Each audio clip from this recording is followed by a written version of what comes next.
اور اب اس وقت اس کی زبان سے یہ الفاظ بھی نکل آتے ہیں، اس سے تو بہتر تھا کہ یہ اولاد نہ ہوتی، اس نے مجھے ذلیل کر کے رکھ دیا، رسوا کر کے رکھ دیا، میری عزت کو خراب کر کے رکھ دیا، اس سے تو بہتر تھا یہ میری اولاد نہ ہی ہوتی، تو میں اس کے بغیر ہی بہتر۔ یہ اولاد ہمارے ہاں جو اول طور پر غلطی ہے کہ ہماری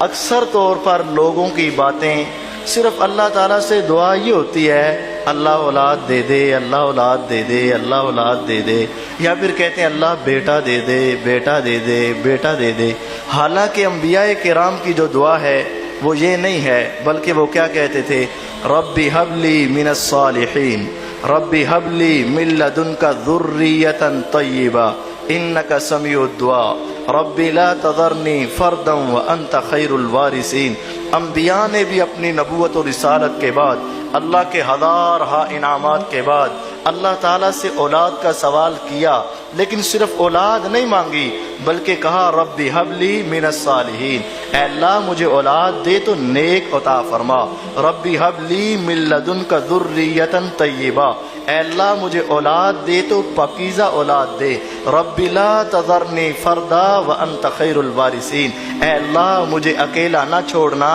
میرا اچھا وارث بنا کر چھوڑنا۔ انبیاء کرام نے اللہ تعالیٰ سے دعا کی ہے تو اولاد اور نیک اولاد کی دعا کی ہے۔ ہمیں بھی اللہ تعالیٰ سے جب دعا کرنی ہے تو اللہ سے نیک اولاد کی دعا کرنی، صرف بیٹا دے دے، بیٹی دے دے، اولاد دے دے نہیں، بلکہ اللہ تعالیٰ سے نیک اولاد کی دعا کرے۔